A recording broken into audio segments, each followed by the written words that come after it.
नमस्ते. या व्हिडिओत आपण इयत्ता 6वीच्या भूगोल पाठ्यपुस्तकावर आधारित काही महत्त्वाचे प्रश्न व उत्तरे पाहणार आहोत. तत्पूर्वी तुम्ही जर माझ्या चॅनलवर नवीन असाल तर चॅनलला सबस्क्राईब करून बेल आयकॉनला क्लिक करायला विसरू नका. चला तर व्हिडिओला सुरुवात करूयात. जगातील सर्वात लहान देश म्हणून कोणता देश ओळखला जातो?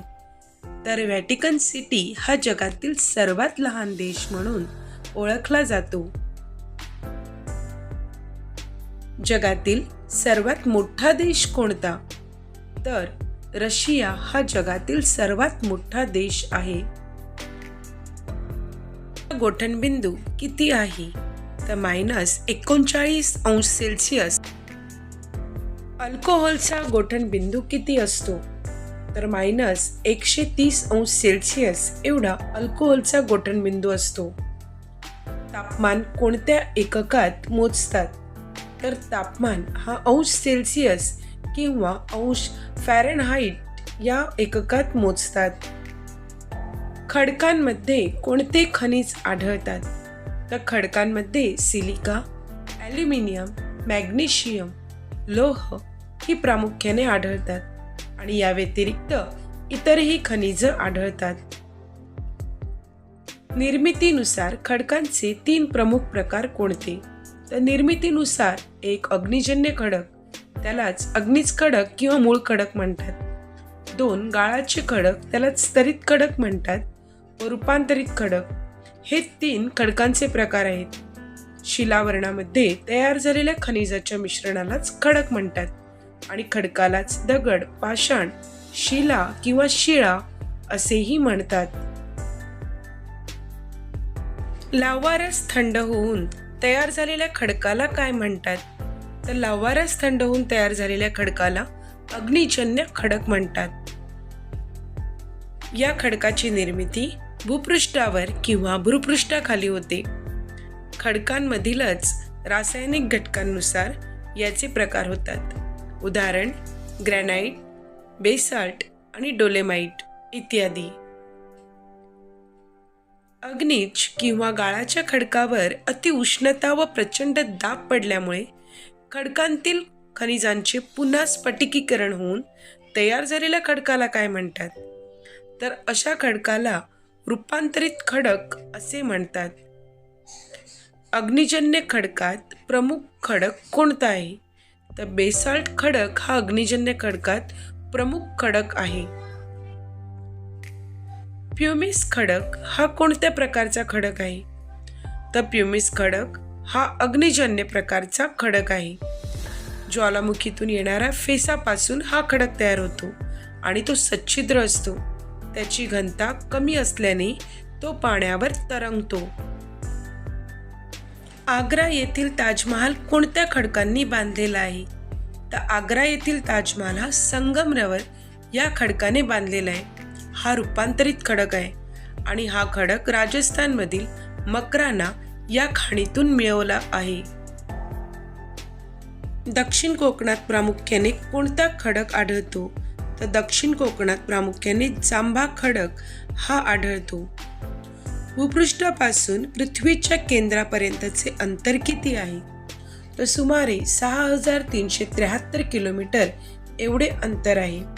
येथील तापमान सुमारे 4000°C एवढे असते.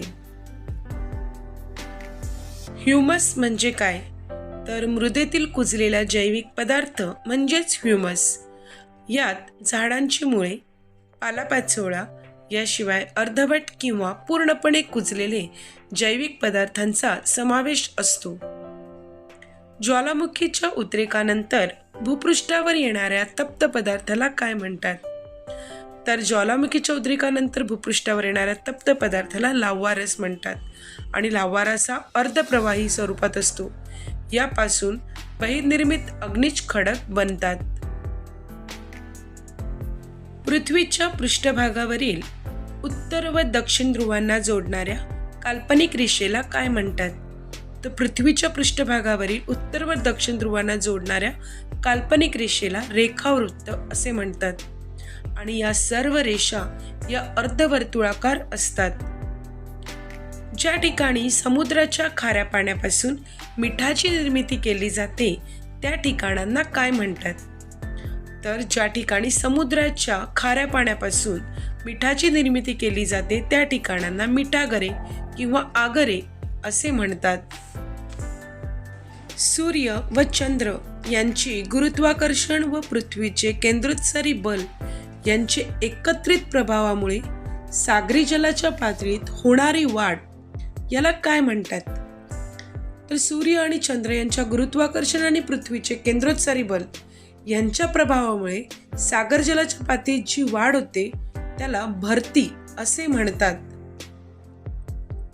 सूर्य व चंद्र यांचे गुरुत्वाकर्षण व पृथ्वीचे केंद्रोत्सारी बल यांच्या एकत्रित प्रभावामुळे सागरी जलाच्या पातळीत होणारी घट याला काय म्हणतात? तर ज्या वेळेला या कारणामुळे सागरी जलाच्या पातळीत घट होते याला ओहोटी असे म्हणतात. पृथ्वीच्या पृष्ठभागावरील काल्पनिक वर्तुळाकार रेषांना काय म्हणतात? तर पृथ्वीच्या पृष्ठभागावरील काल्पनिक वर्तुळाकार रेषांना अक्षवृत्ते असे म्हणतात. या वर्तुळांची पातळी पृथ्वीच्या अक्षाला काटकोनात छेदते आणि ही वर्तुळे एकमेकांना समांतर असतात. अणूच्या विभाजनातून निर्माण होणाऱ्या ऊर्जेला काय म्हणतात? तर अणूच्या विभाजनातून निर्माण होणाऱ्या ऊर्जेला अणु ऊर्जा असे म्हणतात. निसर्गातून मिळणाऱ्या काही खनिजांचा उपयोग करून ही ऊर्जा प्राप्त केली जाते. उदाहरणार्थ युरेनियम, रेडियम व थेरियम इत्यादी. विषुववृत्तापासून उत्तरेकडे उत्तर ध्रुवापर्यंत पसरलेल्या पृथ्वीच्या अर्धगोलाला काय म्हणतात? तर यालाच उत्तर गोलार्ध म्हणतात. उत्तर ध्रुव म्हणजेच पृथ्वीच्या आसाचे ध्रुव ताऱ्याकडील टोक. पृथ्वीच्या पृष्ठभागावरील अक्षवृत्त आणि रेखावृत्ते या काल्पनिक रेषांच्या जाळीला काय म्हणतात? तर या जाळीलाच वृत्त जाळी असे म्हणतात.